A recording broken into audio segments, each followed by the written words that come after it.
Aqui. Tá bom? Então, boa noite. Bem-vindos, bem-vindas aqui para mais um evento do Centro Austríaco. Meu nome é Ruth Purunowski, eu sou a coordenadora do Centro Austríaco da UFR.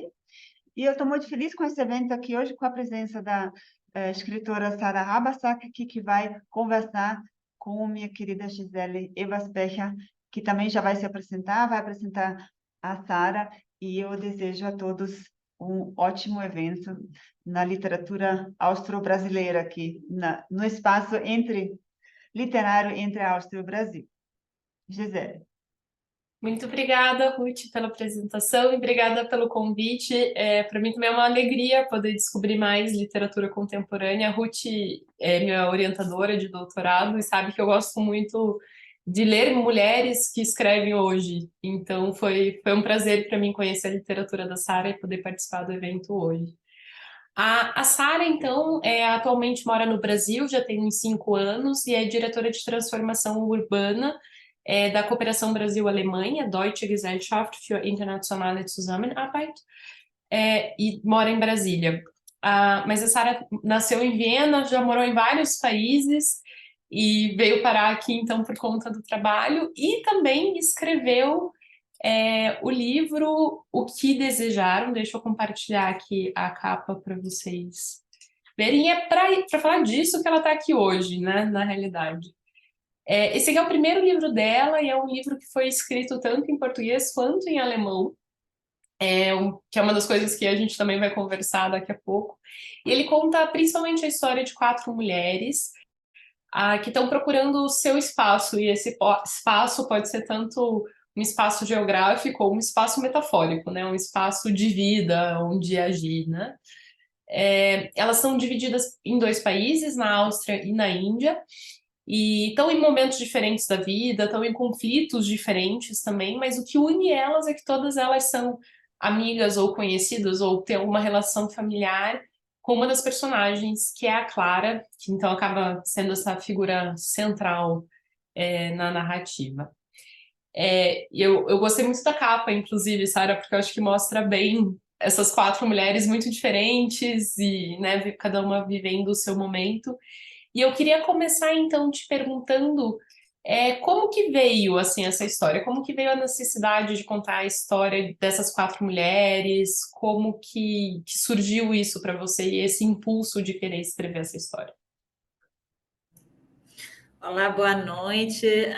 Muito feliz de estar aqui. Também muito obrigada pelo convite, né, do Centro Austríaco, que obviamente eu tenho um carinho, né, sendo de Viena, morando aqui no Brasil. Então, fico muito feliz de poder estar aqui, poder conversar um pouco com vocês sobre o livro, sobre o processo, né, e o que tudo isso também assim faz comigo mesmo, com os leitores.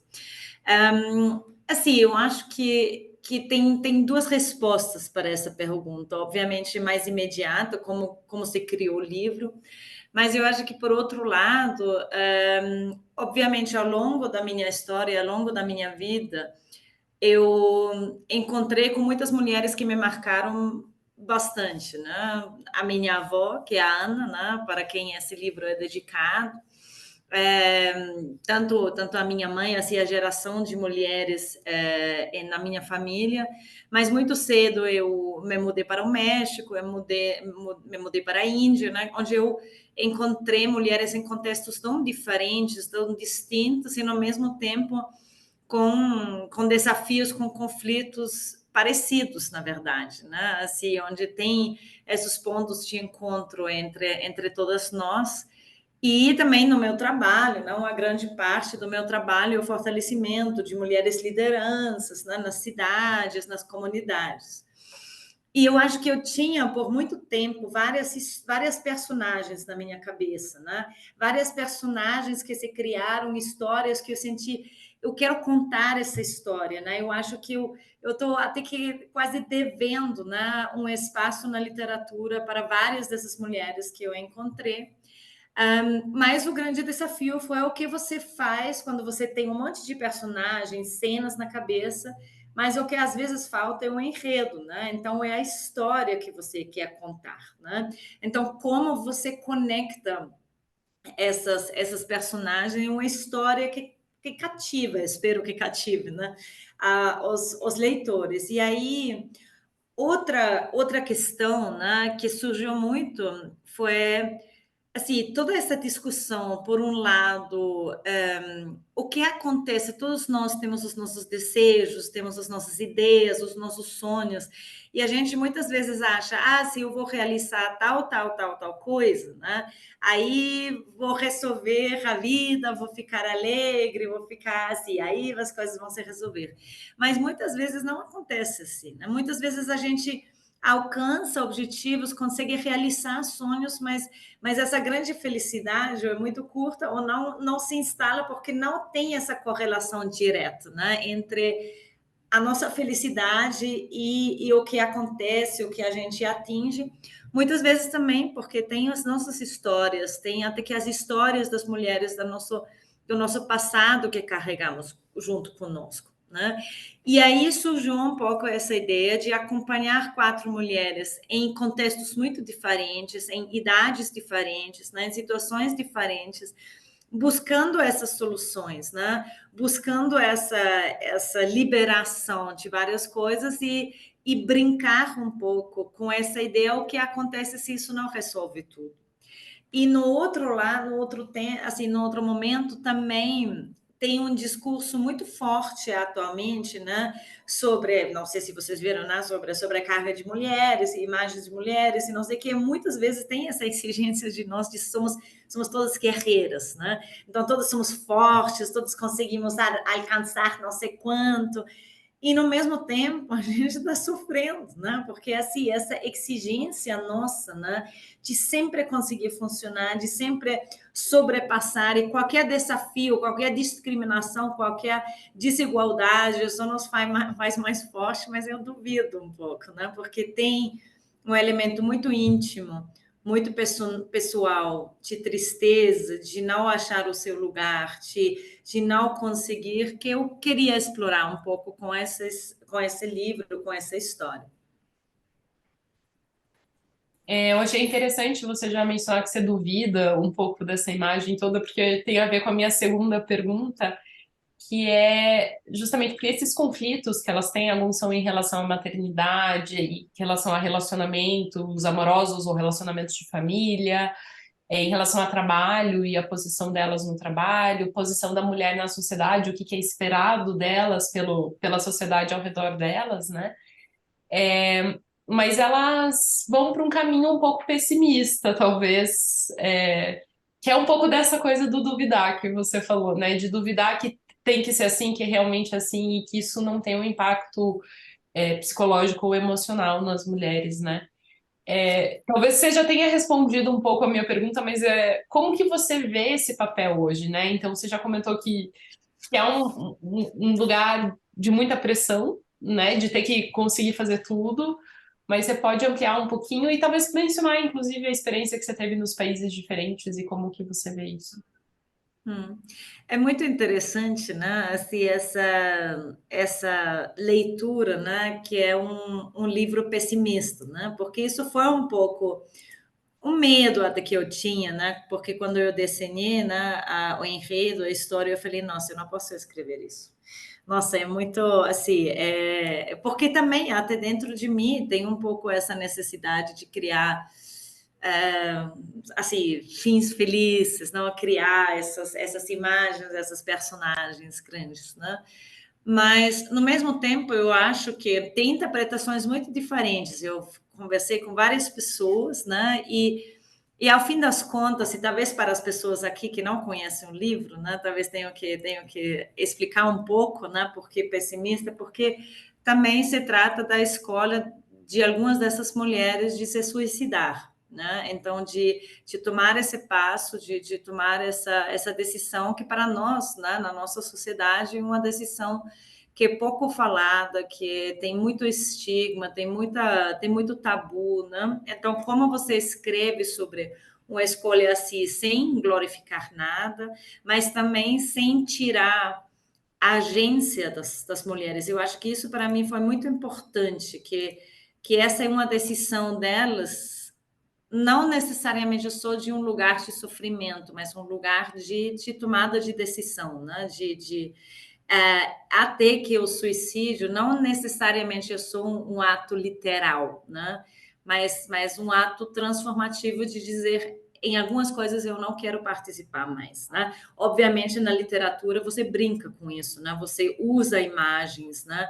Que são mais às vezes mais extremos, né? Para comunicar o que seria uma decisão de dizer estou fora, né? Eu não posso ganhar nesse sistema, então eu estou fora.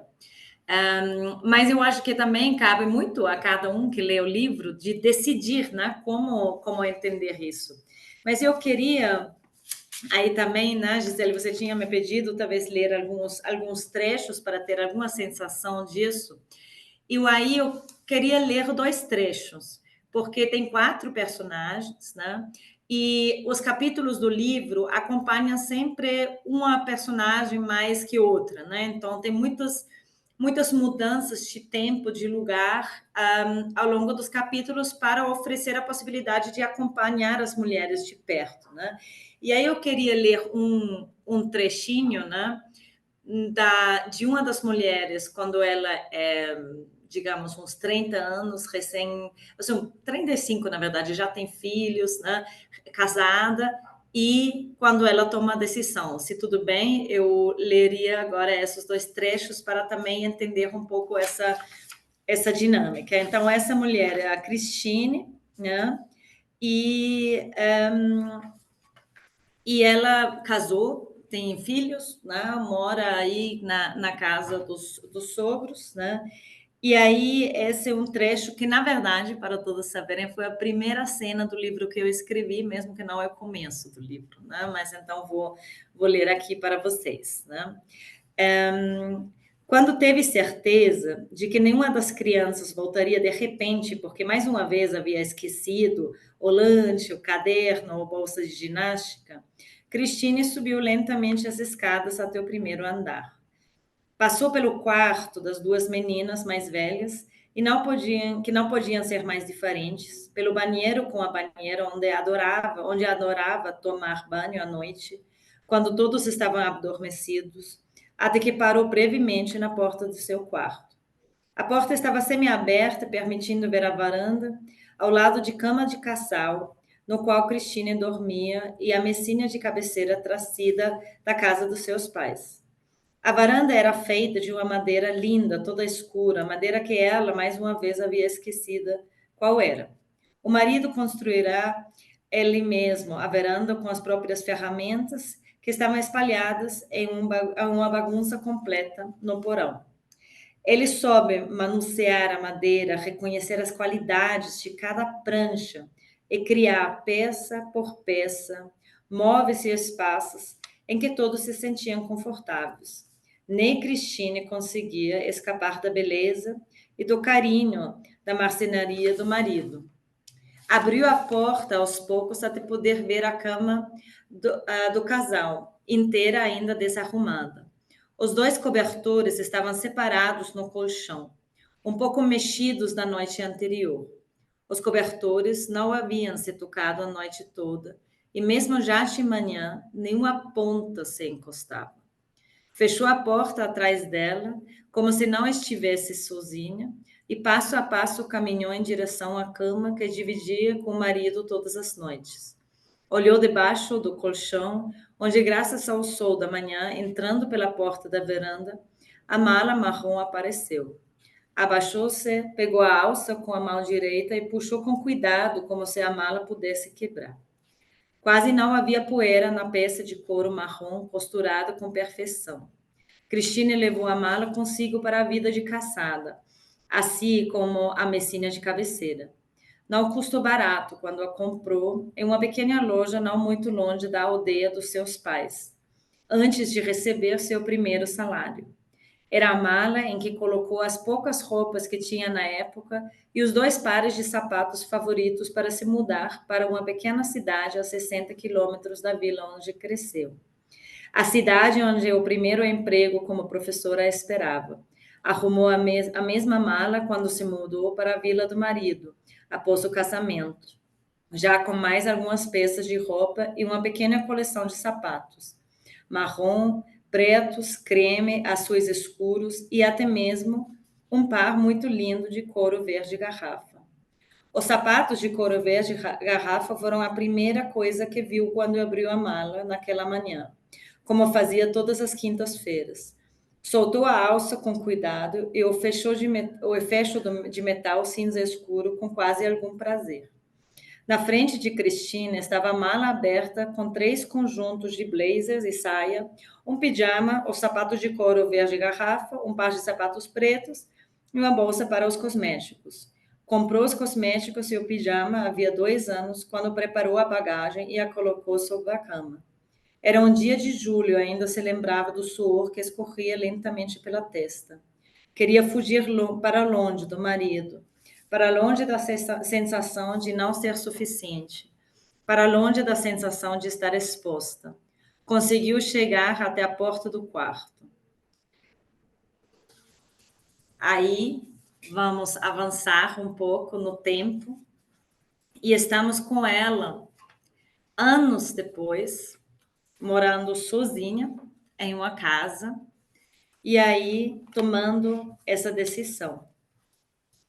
Todos os dias ela abria o armário, olhava para cada vestido, blusa e calças e escolhia cuidadosamente a combinação que mais lhe agradasse naquela manhã.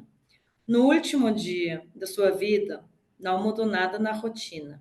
A mão direita sentiu o tecido dos diferentes vestidos, tirou alguns deles e colocou-os no corpo. Mas desde o início já sabia que seria o vestido de cor creme com as flores verdes.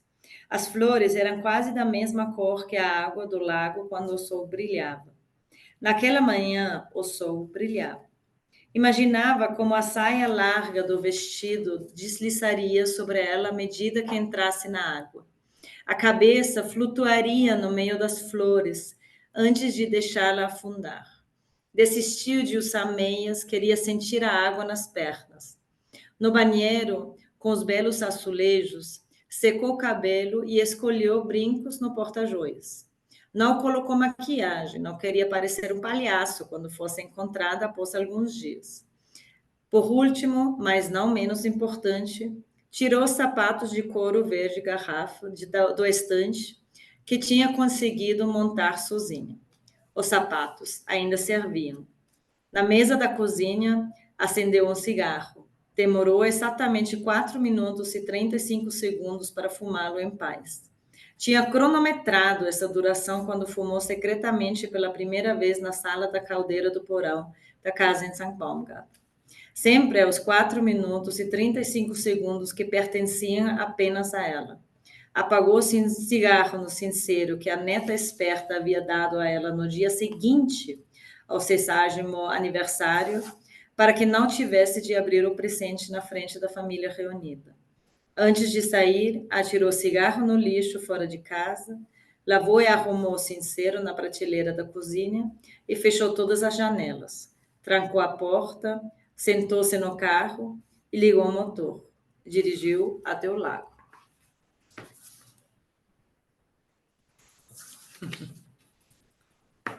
Obrigada, Sara. Mudando levemente de assunto, mas talvez não tanto, assim, eu queria te fazer uma pergunta especificamente sobre a personagem Nora, que é uma personagem que começa o romance já morta, né? A gente já, o primeiro parágrafo, a gente sabe que a Clara tá indo pro funeral da melhor amiga, então a gente já sabe que né, a Nora já tinha falecido, então.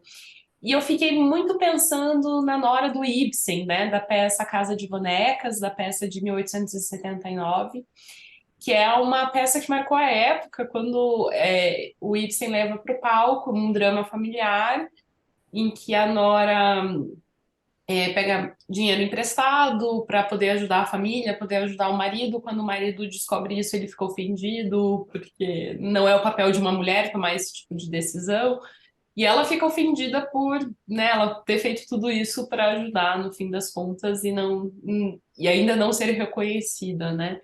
e ela acaba saindo de casa, né? O final da peça do Ibsen é quando a Nora sai de casa e a gente não sabe o que acontece com Nora depois disso. E o que me marcou também, além da coincidência do nome, claro, mas é que são mulheres como o trecho que você leu, que estão saindo, né? Estão buscando, estão na procura, mas ao contrário do Ibsen, que para na saída, você talvez explore justamente o que é essa saída, como essa saída pode ser e quais os formatos, né, que essas mulheres estão procurando esse sentimento de liberdade, esse sentimento de pertencimento a algum espaço, a uma causa, né?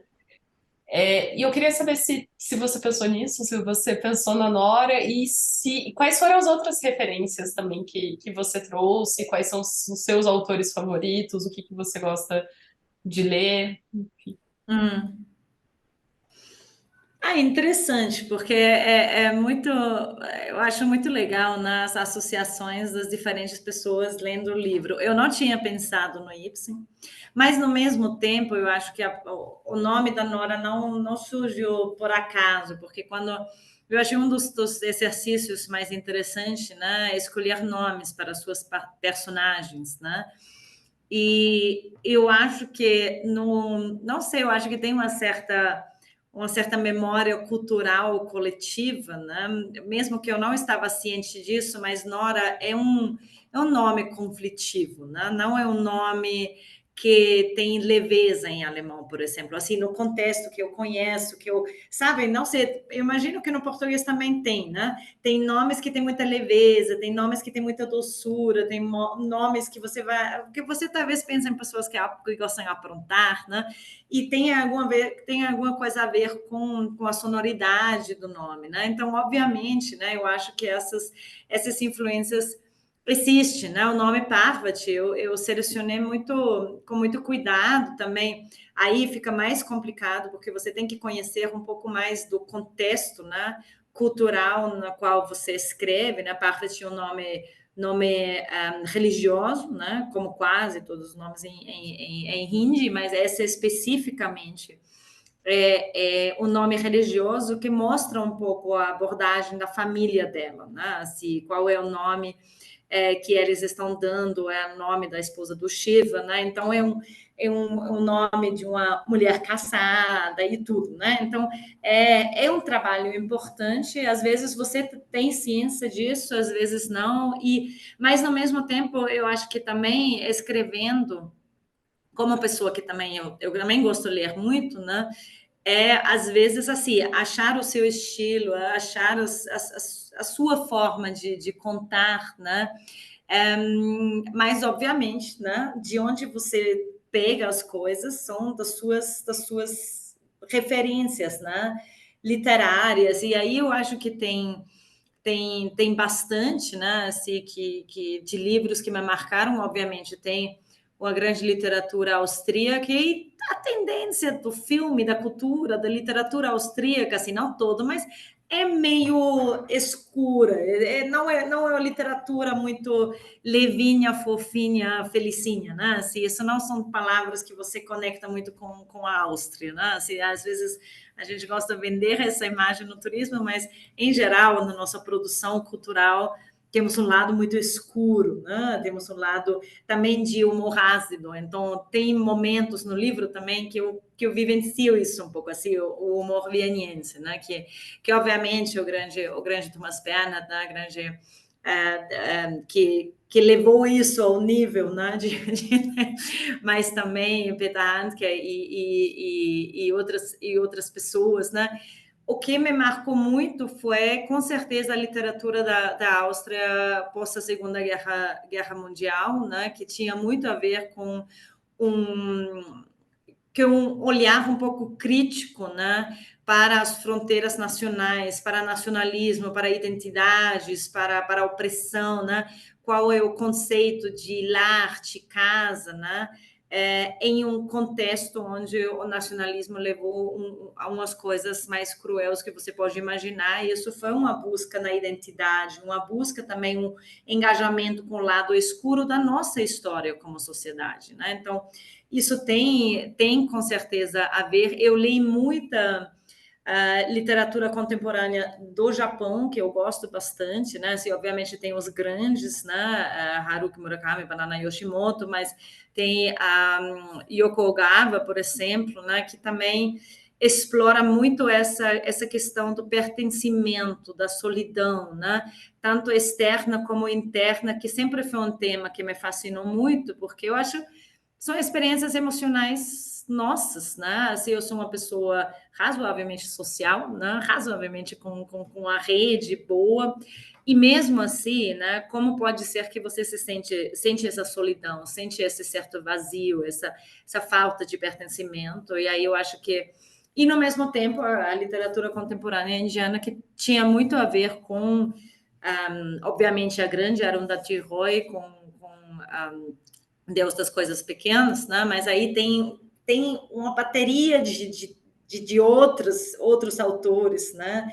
Que são talvez um pouco menos conhecidos, que lida muito com essa questão das opressões externas e internas. Eu acho que isso também é um tema que me fascina, né? A gente acha que é somente externo, né? E eu vou ter uma rebeldia, mas especialmente na pessoa da minha avó, por exemplo, eu vivenciei isso muito, isso me fascinou, né? Essa coisa de como você sofre opressão como mulher, você sofre discriminação e você perpetua certos padrões, né? Com as suas filhas, com o seu contexto, né? Então, se liberar disso, acho que é um processo, uma tarefa para a vida toda. Então, isso são referências, né? Que Helena Ferrante explicando, se escrevendo muito sobre a amizade, né? Assim, essa questão, né? De amizades mais conflitivas também, né? Assim, entre personagens intensas. Então,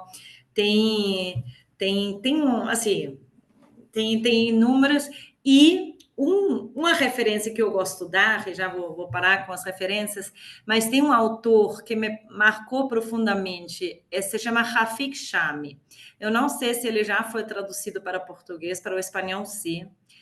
E ele é da Síria, ele migrou para a Alemanha quando ele tinha aqui 25 anos, talvez, 30, porque ele não queria entrar no exército da Síria, e ele começou a escrever em alemão. Então, isso para mim foi uma loucura, e como eu também escrevi em alemão e português, obviamente ele é uma referência para mim, porque ele levou a língua árabe, né, a forma, o estilo narrativo do árabe para o alemão. E ele conta, quando ele conta das histórias dele, ele conta as primeiras vezes quando as pessoas leram em alemão, falando, não, isso é uma linguagem muito floral, muito, sabe, assim, isso não tem nada a ver com o alemão, isso é muito assim, meio brega, sabe? Isso não é intelectual o suficiente, né? Porque você usa muito adjetivos, você não pode usar tantos adjetivos, né? Então tem essas regras loucas, né? Que você fala, não pode usar isso. Mas por alguma razão, ele encontrou uma editora, ele começou a publicar e ele virou uma referência para isso. É um dos grandes autores que não escreve na língua materna.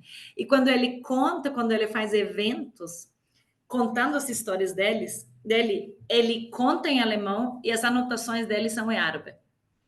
Então, também essa mudança na cabeça, então eu super recomendo, tem os livros em alemão dele, que nesse aspecto das duas línguas, brincar com duas línguas, eu acho que o Rafik Chami é uma referência maravilhosa. Eu dei uma procuradinha aqui, Sara, enquanto você falava, me parece que não tem em português. Eu encontrei em alemão, em inglês, parece que tem alguma coisa em francês também, mas em português não consegui encontrar, pelo menos assim, rapidinho. O que é uma pena, eu fiquei muito curiosa.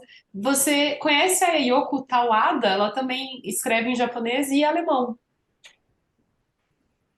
Eu acho que é um outro exemplo legal também, né? Aproveitando então esse momento, aproveitar já para te perguntar como foi para você escrever nas duas línguas. Porque, pelo que eu vi, você disse que você escreveu o livro em duas línguas e você não usou a palavra tradução, por exemplo, né? Então eu queria saber como foi um pouco o teu processo, como foi para você escrever numa língua estrangeira, o português, enfim, como que foi isso? E por que que você escolheu escrever nas duas línguas e não escrever só em alemão, por exemplo? Hum.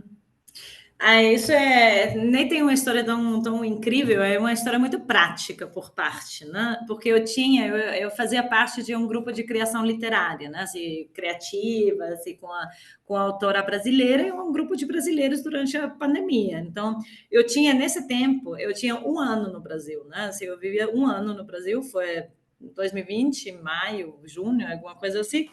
E pandemia, você tenta entender qual é o sentido da vida, o que você quer fazer, né? E aí eu comecei. Eu não tinha em nenhum momento a ideia de escrever um livro menos em duas línguas, né? Comecei a escrever alguns textos. Eu escrevi em alemão, traduzi para o português para poder compartilhar com as outras pessoas. E aí isso virou uma prática, na verdade. Então, a minha prática, então, é uma mistura entre escrever e tradução, mas por que eu não falo necessariamente só em tradução? Porque o ritmo meu foi, eu escrevi em alemão uma parte, né? Uma página. Eu traduzi para o alemão, para o português, desculpe, para o português. Eu leí para os meus colegas e eles me deram feedback em português. E aí eu retrabalhei a versão em português e levei essas ideias do retrabalho do português para o alemão. E continuei a escrever em alemão e comecei de zero, né? Então não foi assim que o livro existia por completo em alemão e depois eu fiz uma tradução. Então foi um processo de muitas idas e vindas, né? Eu tinha sorte, porque também lá no grupo eles tinham um interesse, então nas revisões que a gente fez, por exemplo, eles não tiraram todas as coisas que vinham do alemão, que, por exemplo, eles falaram, essa metáfora, talvez em português a gente não faria, mas dá para entender, então deixa, porque acrescenta, né, para a língua, e às vezes eu simplifiquei algumas coisas em alemão do português, né, do feedback que eu recebi em português. Então, na verdade, no começo foi uma coisa só prática, porque eu queria apresentar para os colegas brasileiros, né? Então eu traduzi para o português. Nunca tinha a menor assim, ideia de fazer isso até o final. E resultou que deu certo, que funcionou bem.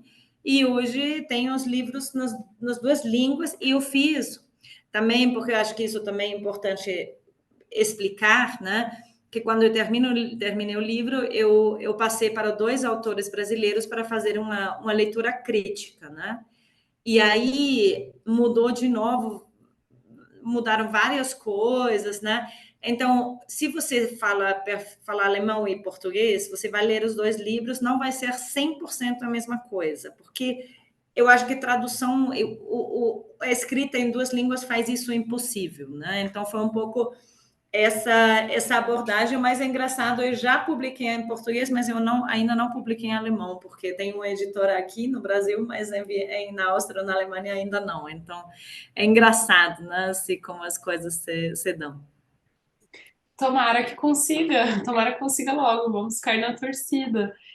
Para o pessoal que está assistindo, teve uma frase bem no começo do romance que eu marquei, e assim, eu fiz uma anotaçãozinha que era um comentário muito austríaco de se fazer, porque ela definiu a voz da mãe como a voz de contralto da mãe.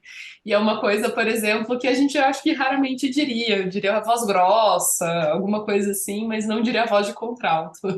Eu achei muito gostoso, assim, eu achei muito gostoso encontrar esse tipo de coisa, ou menção aos bairros de Viena, ou coisas assim, eu acho tudo muito charmoso. Mas eu queria aproveitar que a gente falou das línguas. Sara, não sei se esse foi uma surpresa da mesa, mas se você pudesse ler um trechinho em alemão, não sei se você está com texto fácil em alemão, Agora só tenho que buscar um trechinho, porque mas deixa já eu que surgiu isso, essa sugestão, acho que pode ser gostoso, né? Já que a gente estava falando da língua, né? Então, pode ser. Deixa eu só ver qual é o trechinho que eu vou ler para vocês. pessoal, enquanto a Sara está procurando, queria avisar que eu ainda tenho algumas perguntas, mas a gente vai abrir para perguntas do público no final também. Então, se alguém quiser já ir pensando alguma coisa, deixando no chat, ou, enfim, se alguém quiser também falar no final, fazer a pergunta ao vivo também, fiquem à vontade. Ótimo, eu acho que eu achei um trechinho aqui. Se trata agora da Clara, né? A Clara está com a avó na casa, porque a Cristine, a personagem de quem eu falei, de quem eu leio os primeiros 2 trechos, é a avó da Clara, né? Então, entre essas 4 mulheres tem conexões. Tem a Clara, que é a melhor amiga é a Nora, que cresceu na vila da avó da Clara, né? Que é a Cristine. E a Parvati é amiga da Clara na Índia, só para agora confundir vocês. Mas esse é um trecho com a Clara. Ich bin schwanger. Das war der Satz, den Clara nie laut ausgesprochen hatte, obwohl sie es vor einigen Jahren gewesen war. Ihre Frauenärztin hatte es ausgesprochen, der Arzt, der die Abtreibung vornahm, hatte es ausgesprochen. Nur sie selbst hatte die Worte nie für andere hörbar gesagt. Ihre Entscheidung war seit dem Moment, in dem sie auf dem Rand der Badewanne ihrer Wiener Wohnung saß und auf das Ergebnis des Pinkeltests sah, klar gewesen. Das Fehlen jeglicher Zweifel hatte sie beinahe überrascht. Erzählen wollte sie es dennoch niemandem, Nora am allerwenigsten.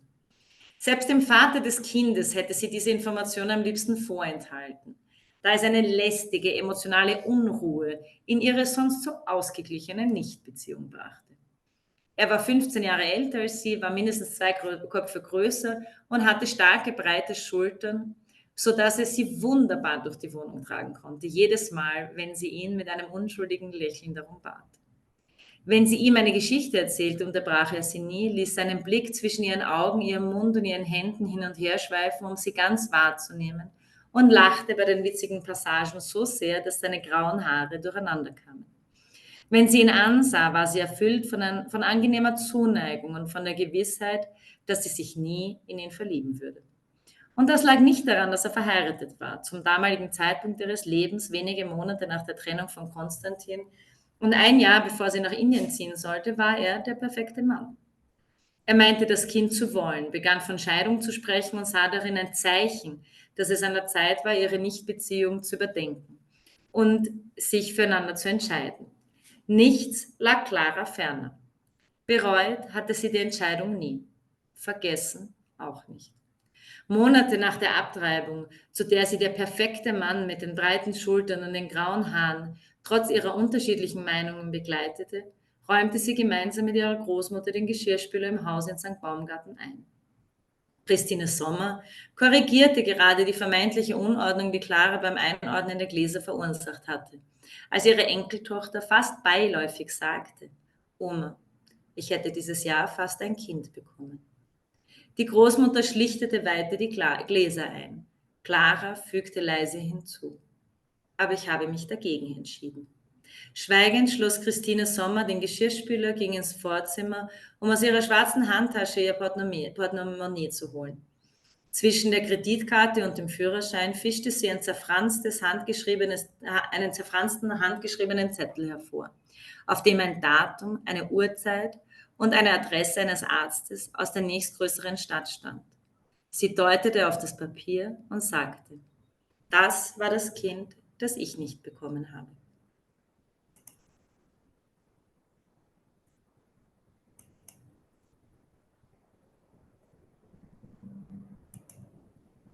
Obrigada, Sara. Esse trecho é bem, bem bom, bem marcante mesmo.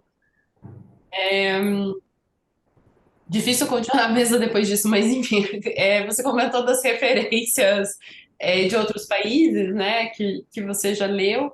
Queria perguntar para você se você já teve, assim, já conseguiu descobrir um pouco de literatura brasileira também, se teve alguma coisa que você gostou mais, como que tem sido esse percurso para você? Sim, eu já me aproximei um pouco à literatura brasileira, à literatura em português, né? Mesmo que eu tenho que admitir, e agora não vou ganhar aplauso, né? Mas honestamente eu não sei porquê, mas a literatura de América Latina sempre foi, e também não posso generalizar, tem uma diversidade grande, mas tem certas vertentes, você tem certas presenças maiores eu sempre demorei mais para me aproximar, né? Também quando eu estava morando no México, né? Eu demorei mais para me aproximar que de outras regiões. Nem sei muito porquê, mas aconteceu. Mas eu acho que um dos livros que me marcou muito nos últimos, desde que eu estou aqui, foi do Jefferson Tenório, O Avesso da Pele. Eu acho que um dos, assim, acho que incrível, assim, me tocou profundamente, né? Itamar, eu também leí, né? Acho bem interessante, né? Para mergulhar. Eu nunca consegui ler Jorge Amado até agora. Eu comecei várias vezes, mas eu acho que precisamos um outro momento, Jorge e eu, para fazer essa conexão, né? E eu estou acompanhando, assim, também alguns. Tem uma, como se chama? Pauline Torti, né? Que é aqui também de Brasília, né? E eu, na verdade, estou agora também explorando um pouco outras coisas. Eu estou fazendo via a Embaixada da Áustria um pequeno projeto com um coletivo de mulheres indígenas e negras em Belém para montar um livro de poesia e vamos ver se conseguimos juntos para eu também para traduzir para o alemão e fazer um trabalho conjunto com as mulheres lá do Cineclube Terra Firme, né, que é da periferia mesmo, né, assim, da quebrada, como gostam de falar, né, de Belém. Então, essas ideias, né, também ter acesso à literatura que não é tão acessível, que não entra no mercado. Quando eu fiz a viagem de lançamentos no Brasil, porque eu já fiz alguns lançamentos presenciais, né? Fortaleza, Salvador, Belém, São Paulo, Brasília, João Pessoa, né? Eu, por exemplo, em Salvador, eu estava fazendo isso com uma outra poeta baiana, né? Que também leio uns partes do livro dela. Agora tenho que ver o sobrenome dela, porque a Maria Luísa, mas assim, não ajuda muito, mas depois eu boto o nome. E ela, por exemplo, montou uma pequena editora, né, independente para oferecer acesso. Então, tem um pouco essa exploração que eu venho fazendo. O livro que eu tenho atualmente é O Defeito da Cor, né? Então, que eu quero ler como próximo. Então, tem uma riqueza que eu tô gostando bastante, né? Me aproximando aos poucos. Que legal, cara. E muito, muito interessante esse projeto também. Espero que Esse, vou saia essa manter publicação. vocês informados. Obrigada. Antes de passar para a pergunta do Assis, eu queria só que você comentasse com a gente onde que a gente consegue pegar o livro. Tem alguma loja online, ou conversar com você, ou alguma livraria? Sim, então tem a editora online, né, que opera editorial. Tinha também na loja online da Mídia Louca em Salvador, que entrega no país todo. Não sei se eles ainda têm no estoque, mas aí também podem entrar em contato. Vai ter aqui em breve em Brasília, na Livraria Circulares. Tinha na Livraria Simples em São Paulo. E se vocês quiserem, também com assinatura, podem entrar em contato comigo. Eu tenho algumas cópias ainda aqui comigo. Então, aí no mundo do Insta e do Pix, tudo fácil, né? Então, aí podem me mandar uma mensagem e eu posso assinar e posso também mandar para vocês. Não tem problema. Aí podem comprar os livros onde vocês quiserem, né? E fica sempre à vontade de entrar em contato também. Perfeito, obrigada, Sara. Coloquei ali no chat o nome da editora e tudo certinho, caso alguém queira. Perfeito, obrigada. O Assis mandou uma pergunta bem interessante. Ele ficou curioso com a diversidade de lugares que você já morou, Sara. Dizem que cada idioma que se aprende é uma vida nova que se vive. Você acha que esse foi o caso para você? Isso é uma pergunta muito boa, muito interessante, né? Porque, por uma parte, eu acho que com mais que eu faço isso, mais que eu vivo em outros lugares, uso outras línguas, né? O menos importante isso vira, qual língua eu estou falando, por exemplo, né? Então, eu tenho muitos casos, eu lembro de coisas que eu fiz e eu não poderia te dizer em qual língua essas coisas aconteceram. né? Porque na minha cabeça meio uma mistura de tudo, né? Então, quase perde um pouco a importância. Assim, é muito louco, é muito difícil de explicar, né? Porque as línguas, por exemplo, eu estava falando hindi com esses amigos em 2000, não sei o que, 15 nesse lugar. Mas na minha memória, se eu penso sobre isso agora, eu vou pensar sobre isso em português e fazer alguma tradução. Talvez algumas palavras, né, no meu cérebro ainda são em hindi. Então, é meio um movimento meio louco, né? Assim, que você fica menos apegado, né, à língua. No mesmo tempo, obviamente, cada língua te oferece uma forma muito diferente de expressar, né? De expressar lados de você que você talvez tem, mas você ainda não vivenciou dessa forma, né? Então, em alemão, né? Eu tenho, assim, o meu humor é bem pior que em português. Eu sou bem mais ácida, assim, sou bem mais malvadinha, né? Porque o alemão de Viena presta muito para isso. Assim, você pode fazer muita brincadeira, e também porque é a minha língua materna, né? Em português eu posso ser muito mais carinhosa com muitas coisas, né? Então, o português eu posso me expressar de uma forma que, se eu faço isso em alemão, ou em inglês, ou em hindi, seria muito estranho, né? Assim, seria muito meu bem, meu amor, ai, querida, ai, como você tá, ai, que saudade, não sei o que, não sei quanto. Então, mas isso são traços de mim, né? Que eu tenho dentro de mim e a língua me oferece outras capacidades. E tem um lado conceitual, né? Com cada língua que você aprende tem gramática, tem palavras que outros não têm. Eu sempre gosto de dar o exemplo do hindi. Em hindi, a palavra para ontem e amanhã é a mesma. Só tem uma palavra, é kal. Kal é amanhã e kal é ontem. E parso é anteontem e como se chama? Amanhã, passado amanhã, não sei. Depois de amanhã. Depois de amanhã, obrigada, né? Então, é muito louco, porque parece que uma língua onde o passado, o futuro e o presente são muito mais integrados e muito mais um entendimento do tempo circular, né, que linear. Que, obviamente, hoje em dia, na sociedade moderna da Índia, não necessariamente, mas esses traços, né, que você vê que tem uma riqueza, né, conceitual. Em turco, tem uma forma do passado que eu ainda acho mais louco, né? Que tem uma forma do passado que você só usa para coisas que aconteceram no passado em quais você não estava presente. Então, gramaticalmente, no passado, você pode diferenciar se você estava presente fisicamente ou se alguém te contou. Então, eles falam isso, o passado do ouvir falar.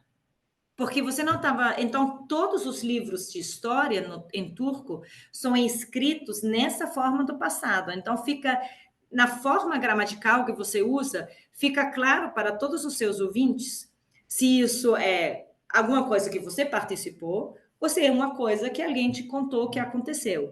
E não somente se foi há séculos atrás, não, ontem também, né? É uma diferença, né? Ontem teve uma festa. Aí você, na forma gramatical, você já indica que você estava presente ou não estava presente. Então, isso é uma riqueza filosófica para mim, né? Para poder, assim, para poder ver que você pode entender o mundo de formas muito diferentes, né? Pode ter necessidades de expressão muito diferentes, né? Então, eu acho que por isso eu amo, né? Por isso eu adoro aprender línguas. Tenho uma lista de línguas que ainda quero aprender. O problema é que com a idade fica mais difícil, então só recomendo, mas também treina o cérebro. Mas eu acho que isso para a literatura é gostoso, né? Se você pode brincar um pouco com isso, né? E sem essa.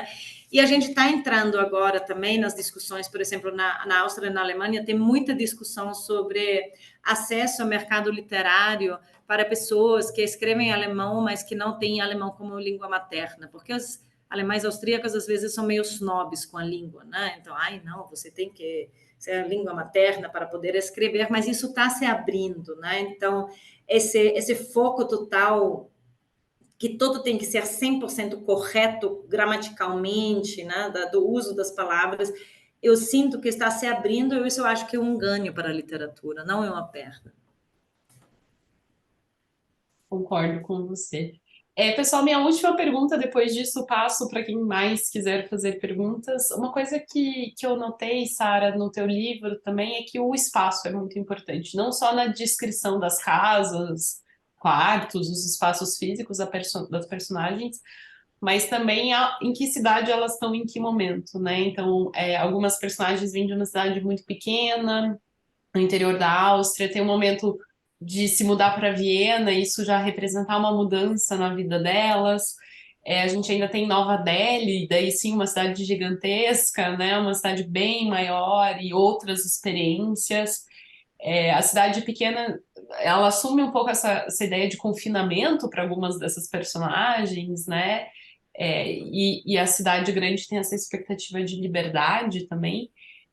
Você acha que o teu trabalho e a tua experiência com cidades e desenvolvimento urbano tem alguma referência, tem alguma relação com essa importância que o espaço físico acaba tendo na tua obra? Não, acho que com certeza, né? Assim, eu acho que por parte, claro, a minha profissão, né? Mesmo que eu não sou arquiteta urbanista, né? Surpresa, surpresa, eu sou cientista social, mas eu trabalho com cidades desde que eu entrei no trabalho, né? Então tem esse lado, né? Que eu lembro que talvez é por parte de trabalhar com cidades, mas um dos grandes aprendizados que eu tinha na minha vida já na faculdade, depois do meu trabalho, né? A importância de entender a dimensão do espaço em tudo o que acontece. Por que eu gosto de trabalhar com cidades? Porque cidades é uma manifestação, né, material da nossa sociedade. Se você quer entender como funciona a nossa sociedade, como funciona a discriminação, como funciona a felicidade, como funcionam relacionamentos, olha para o espaço da cidade. A cidade está te contando isso. Os espaços que a gente ocupa, os espaços que a gente cria, tanto feios como bonitos, né, nos contam essa história. Por que em Viena, o centro, né, é majestoso, maravilhoso, reformado, cuidado, tarará, tarará. Isso mostra a importância que a sociedade dá para a história, até certo ponto, talvez um pouco a ressaca monárquica, né, que a gente ainda tem levemente na nossa cultura, né? Então, esses são elementos. O café, não? Assim está sentado em um café vieniense, né? Que é um espaço que criou um jeito de literatura, né? Tem em alemão o Kaffeehausliteratur, que o café também como atividade da pessoa moderna da cidade, né? O espaço foi essencial, né? Então eu acho que isso é o que me fascina, e isso até que na literatura, até que no pessoal, né? Quanto o espaço também ajuda quando você tenta descrever assim, sensações, emoções, conflitos, né? Então, eu no meu trabalho, eu trabalho muito com isso, tanto quando eu trabalho com cidades, quanto eu trabalho com processos de transformação, com processos de equipes, por exemplo, né? Sempre quando eu tento trabalhar com equipes, que é um lado do meu trabalho, uma das coisas interessantes é quando você olha como se distribuem as pessoas no espaço, porque tem uma leitura maravilhosa como as pessoas se relacionam, mas, no mesmo tempo, também politicamente, é uma dimensão que a gente observa pouco. A gente sempre acha que educação, saúde, vida, literatura acontece não sei onde, né? Mas tudo isso tem uma manifestação material no espaço. E eu acho que aí, para a poesia, para a literatura, é ouro, né? Assim, são ingredientes lindos, né? Que você pode brincar, que você pode trabalhar com isso. Obrigada, Sara. Pessoal, temos mais perguntas? Ruth? Obrigada, Gisele. Muito obrigada, Sara. Foi uma delícia ouvir você. É muito interessante, muitas descobertas. É muito legal essa vida também entre duas línguas, ou mais línguas, no seu caso, né? Mais culturas, várias culturas, as suas observações sobre língua e cultura. E tenho duas perguntas que têm um pouco a ver com isso. Porque, pelo que eu entendi, seu projeto de escrita e de tradução ou não tradução, independentemente disso, foi também um projeto de equipe, né? De colaborações, assim, porque você estava num grupo de escrita criativa, depois você teve o retorno, depois você escreveu os livros nas duas línguas, e foi depois procurar o feedback também de escritores, pelo que eu entendi, né? Brasileiros, e aí isso também influenciou então, a própria escrita, e você teve, então, um retorno dessas pessoas. Então, minhas perguntas talvez façam mais sentido nisso. Primeira, você trabalha no livro, você falou que a literatura austríaca é mais escura, de fofa, não tem nada, né? É o nosso lado escuro da alma humana que os austríacos gostam de explorar. E com isso, assim, para nós austríacos, o tema do suicídio, do aborto, né, que se tratou no seu trecho que você leu em alemão, são bastante tranquilos. Assim, não acho que a gente tenha uma tendência maior, não é nada disso, mas de manifestar isso na literatura, nas artes, é só isso, né? Não que o austríaco tenha uma tendência, não é isso. Mas na literatura de tratar disso, de um tema de se falar também. Eu sei que isso no Brasil não é exatamente a mesma coisa, né? Nem o suicídio, nem o aborto tem certos tabus. Claro que depende onde você circula, mas socialmente, nem legalmente, né? Tem a mesma. Então, eu queria saber como você percebeu isso nesses grupos de troca, assim, que você teve, né? Se esse tema, você sentiu isso um pouquinho nesse espaço de sendo austríaca aqui no Brasil, tratar desses temas, né? Então, seria minha primeira pergunta. E a segunda é uma questão, também tem a ver com isso, você falou que a escrita se deu, então por isso eu já vou fazer as duas numa coisa só. Você escreveu alemão, levou então uma versão em português para o grupo, que comentaram, fizeram sugestões, e você levou isso de volta aí para o livro, né? E também, então a minha pergunta, e você falou que nesses grupos, a escrita em português, eles falam, então isso aqui é meio austríaco, né? Uma metáfora meio austríaca, mas funciona, então vamos deixar. Então, eu imagino, se eu ler o seu livro em português, eu sinto essa voz da autoridade também no livro. Essas trocas com brasileiros influenciam também o livro em alemão, ou seja, se eu ler o livro em alemão, também tem alguma coisa. O livro está ambientado na Áustria, certo? Então, ele não tem, tematicamente não. Mas essas trocas aqui no Brasil, de alguma maneira, influenciaram também a versão em alemão? Então, seriam minhas duas perguntas. Ah, ótimo. Ahn, Então, eu acho que tudo isso são perguntas que eu me fiz também, né? Assim, especialmente durante o processo, quando eu levei a primeira ideia, porque eu tinha que levar uma ideia para um enredo, né? Para o grupo. E aí surgiu esse enredo, falando tem essas 4 mulheres, né? Diferentes situações, diferentes vidas, idades, etc. Mas essas histórias do suicídio, essas histórias, né? E quando, assim, a minha primeira reação, de fato, foi, nossa, eu não posso escrever isso é muito escuro, isso é muito... Gente, como vai reagir esse grupo? Né? Eles vão me jogar fora, talvez, quem sabe? Porque também eu tinha só 1 ano no Brasil, então eu também estava descobrindo esse mundo, né? E eu estava morando com uma amiga brasileira e eu contei essa história para ela. E ela falou, não, Sara, você tem que escrever isso. Eu acho maravilhoso, né? Você tem que escrever. Aí eu me senti um pouco, tá, pelo menos uma pessoa não saiu correndo, acho que eu tô louca. E, na verdade, no processo nunca foi assim, porque, assim, e também na recepção do livro, o máximo que as pessoas falam, ai, Sara, você não tem piedade com coração fofo, você, assim, nos faz chorar, né? Mas as respostas principais que eu recebi, que eu achei impressionante, foi quantas pessoas se sentiram acolhidos na própria tristeza, né? Até como eles se sentiram que tem um espaço, né, onde eu escrevo sobre emoções, e não necessariamente o suicídio, né? Mas eu escrevo sobre emoções que eles estão talvez sentindo e não conseguindo articular da mesma forma. Então, eu acho que eu consegui aí E o livro, eu espero, né? E os leitores podem explicar melhor, mas eu acho que não é violento, né? Não é cruel. Então, eu tentei de fazer de uma forma, né, que as pessoas conseguem se conectar. E especialmente nos lançamentos presenciais, o que foi muito importante foi que foram sempre rodas de conversa. E aí foi impressionante, pessoas que eu nunca vi na minha vida contaram coisas deles, pessoais, do relacionamento, do medo, da questão de onde eu pertenço, assim como que se abriu um espaço seguro, né? Tá bom, ela já tocou esses temas, né? Ela já abriu esse espaço, agora vamos entrar e vamos conseguir compartilhar. E o mais, eu vou compartilhar essa experiência com vocês.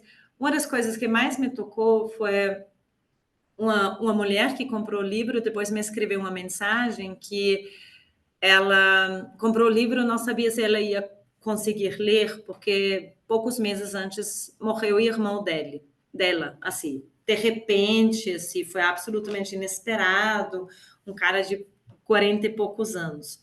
E aí ele me contou, e desde então eu não consegui ler nada, assim, com tristeza, com morte, não sei o quê. Quando eu vi o livro, eu falei, não sei se eu consigo. Aí eu comecei a ler, né? E no primeiro, como a Gisele falou, no primeiro parágrafo já ficou claro que a Nora morreu. E ela me falou, mas Sara, eu consegui terminar o livro, eu consegui me sentir muito acolhida, né? Assim, muito segura, muito chorei horrores, mas não foi desespero, né? Então, eu acho que essas reações foram muito impressionantes para mim, porque e isso tem a ver e qual foi a coisa mais intensa para mim no processo todo? Eu acho que o que eu aprendi na escrita foi ou eu me entrego 100% com as minhas emoções e eu me abro na escrita, ou só vai sair blá blá blá. Aí só sai coisas gerais, assim, frases que você lê em outros livros. Então, ou você conecta com essa, assim, com seus sentimentos, né, assim, profundamente. Por isso eu nunca consegui escrever mais que uma página de uma vez, máximo, porque foi um processo tão, assim, tão intenso, com tanta energia acontecendo, que depois de uma página eu falei, tá, agora deu, né? Assim, agora eu preciso respirar tranquilamente, né? E me conectar assim um pouco antes de entrar nisso de novo, né? Então, eu acho que esse retorno, nesse grupo tinha homens, mulheres de diferentes regiões do Brasil, porque como foi online, tinha uma mulher de Fortaleza, de Brasília, Rio Grande do Sul, não sei o quê, né? De diferentes contextos e com muito acolhimento, né, também, assim, eu sempre falei que isso foi a minha, assim, para o meu foi a nossa hora foram nossas 2 horas de higiene psicológica também, né? Então, eu acho que por isso também a pessoa que lidera, a Leila de Souza Teixeira, que também já publicou 2 livros, ela criou um ambiente que deu para fazer isso, né? Eu sei que tem grupos de literatura, de criação literária que são bem mais cruel, de certo ponto, assim, bem mais, não, mas não dá, e isso foi mais acolhedor. E sobre a versão em alemão, boa pergunta, assim, eu acho que com certeza, não sei quanto isso foi ciente, mas com certeza, porque eu escrevi o livro nesse contexto aqui, mas tem uma razão porque eu não escrevi sobre o Brasil, porque a relação é muito próxima ainda. Eu ainda estou me relacionando o tempo todo. Então, posicionar um livro no Brasil, até agora eu não conseguiria. Eu nunca teria podido escrever sobre, assim, situar um livro na Índia quando eu estava lá. É difícil explicar, mas aí acontecem tantas coisas no nível emocional. Então, para mim, escrever coisas que são muito íntimas, você precisa estar na emoção, mas não na emoção urgente, não na coisa ativa, porque aí vira um panfleto psicológico seu, né? Você está pensando em vez de uma história, né? Uma narrativa. Mas seria interessante, talvez, assim, pode ler também a versão em alemão e pode me dizer depois se você achou alguns elementos brasileiros aí.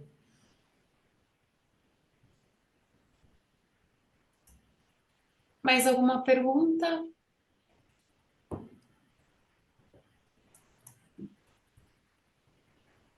Eu Dou-lhe queria uma. perguntar. Ah, tá. Não, eu queria perguntar mais sobre o processo de escrita mesmo, no sentido de quanto tempo a escrita está na sua vida, assim, se isso é um treino a muito longo prazo já, ou se é algo talvez um pouco mais recente. Uhum. Então, eu acho que eu sempre escrevi, né, assim, de alguma forma ou outra, mas eu nunca escrevi nada com começo, meio e fim, né? Então, eu sempre escrevi, por exemplo, eu sempre era escritora da família, no sentido, tá, um poema para minha mãe, para o aniversário de 50 anos, um texto quando nasceu o meu sobrinho. Então, coisas muito pessoais, coisas muito íntimas. Então, eu sempre sabia que eu tenho um jeito com palavras, que eu consigo. Mas eu, para o público brasileiro, tenho que dizer isso, eu sou sagitária, né? Então é muito difícil para mim sentar em uma mesa e ficar quietinha, sozinha e escrever, porque é um trabalho muito solitário, por muita parte. E no momento que tem possibilidade de atividade social, fica difícil para mim. Então eu acho que eu nunca tive a persistência o suficiente, né? E essa tendência minha de sentar e escrever sozinha. Por isso eu tenho milhares de textos pela metade, assim, ideias para personagens, né? Então, isso eu consegui fazer com muito prazer, né? Mas sentar mesmo e escrever, isso é a primeira coisa que eu publiquei, é a primeira coisa que eu escrevi de começo até o fim, né? E eu também sempre tinha um problema, que eu não gosto muito de contos. Não que não são maravilhosos, mas para mim são muito insatisfatórios. Se eu gosto do conto, eu quero ler o livro. Se eu não gosto do conto, então de qualquer forma não vou ler. Então eu gosto de coisas que eu tenho tempo para me relacionar com os personagens, com as histórias. Para mim um conto sempre fica muito assim, termina antes. Quando eu me conecto com os personagens, termina. Então para mim nunca foi possível escrever contos, porque eu não gosto de ler contos. Então e aí começar, vou escrever um livro, né? É meio um processo longo. Mas no processo, assim, para mim ajudou muito ter uma data fixa cada semana que eu tinha que apresentar uma coisa, como na escola, né? Assim, é ridículo, mas me ajudou muito para me organizar, para ter uma certa autodisciplina, né? Para dizer, não, até segunda-feira tenho que, e se são 2 parágrafos, são 2 parágrafos. Por isso, a escrita foi mais ou menos 1 ano e 3 meses, mais ou menos, né? Então, porque eu consegui, de fato, assim, cada semana um pedacinho. Mas o livro também não é, assim, são 100 e poucas páginas, 127 páginas, né? Então, também não é enorme. E, além disso, eu acho que tem vários processos de escrita. Para mim, foi muito interessante, porque foram histórias que são muito perto do meu coração. Então, eu nunca fiz muita anotação. Eu tinha ideias na minha cabeça e eu deixei essas ideias trabalhar por si mesmo, sem anotar nada. Porque eu observei se a ideia foi boa, ficou na minha cabeça. E aí foram pensamentos até que frases, cenas, situações. E de fato, eu nunca anotei nada disso. Eu só deixei trabalhar na minha cabeça para ver se sobrevive ao dia a dia. Se sobrevive ao dia a dia, valeu a pena escrever. E aí eu sentei e escrevi. E já escrevi bastante na forma como ficou no final. Mas isso é um processo muito particular, porque muitos dos meus colegas que eu conheço fazem muitas anotações. A única coisa que eu fiz foi uma estrutura de capítulos no começo, né? Então, quantos capítulos mais ou menos, o que vai acontecer mais ou menos nos capítulos. Isso mudou ao longo do tempo um pouco, mas menos do que eu esperava. Então, às vezes eu troquei a ordem, um capítulo mais para cima, mais assim, depois, ou alguma cena entrou que eu não tinha pensado, mas a estrutura geral estava aí e isso foi a minha guia, né? Então eu comecei a preencher, né? Preencher os capítulos com essas ideias e aí foi mais ou menos isso como eu falei, eu sempre escrevi máximo uma página, então essa coisa de, vou sentar e escrever 5 páginas de uma vez, vou fechar a porta fim da semana todo e escrever 20 páginas, eu acho que para mim o processo não funcionou, mas eu acho que tem muitas pessoas que conseguem.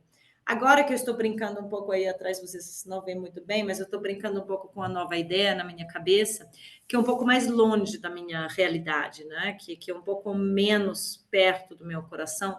Aí eu percebo que eu preciso construir um pouco mais proativamente, né?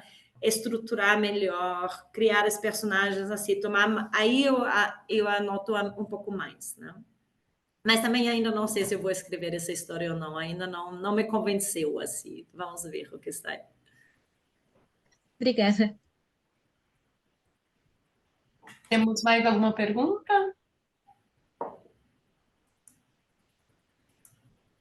Eu vou fazer então mais um comentário. Eu gostei muito da relação que você fez, Gisele, com a Nora do Ibsen, né? Que também eu acho que, então eu acho que, não sei se a Sara então concorda, que eu fiquei pensando que a Nora do Ibsen, ela toma uma decisão radical na vida dela e sai, que é uma das decisões mais radicais possíveis para uma mulher naquela época, sai de casa. E essa saída de casa, como a gente não sabe o que acontece, pô, uma das possibilidades é o suicídio também, né? Que ela simplesmente não dá conta dessa vida fora de casa, né? Porque não é fácil uma mulher sair de casa. Ela ia para onde, né? Ela foi ser mala, ela vai ser nada, ela fecha a porta e vai para a noite, né? Ela vai para a noite no sentido, né, que é final do dia. E aí depois a Sarah falou, não, mas essas, não vou dar o spoiler aqui, mas né, alguns fins trágicos, vamos dizer, ou seja, a gente já sabe que tem suicídios nesse livro, não a gente pode ler também como uma metáfora de decisões radicais na vida, né? De decisões de mulheres que tomam uma decisão que traz algum tipo de reviravolta, né? Assim, então, nesse sentido, então, acho que foi muito feliz essa comparação, né? De uma decisão radical, talvez mais que o próprio suicídio em si, né? Com certeza, sim, concordo com isso. Por isso, por exemplo, a construção das cenas, né, do suicídio foi muito importante, né? Foi muito importante para mim e foi uma coisa que eu tomei muito cuidado, né? Assim, como fazer essas cenas, né? Não é preciso decifrar tudo, detalhar tudo, não se trata disso, né? Então, eu acho que isso para mim foi bem importante mostrar a decisão, né? A decisão de uma saída, né? Aí tem diferentes assim figuras literárias que você pode utilizar para isso. Mas eu não me arrependo de ter utilizado o suicídio, porque eu acho que é um tema que a gente precisa achar palavras para conversar, porque é um fenômeno que existe, é uma decisão que pessoas tomam, né? E que a gente tem pouca capacidade, né, de conversar sobre isso, de falar sobre isso, porque é um tema muito complexo, né? Mas por isso eu não me arrependo de ter escolhido essa figura literária, né? Pessoal, última chance.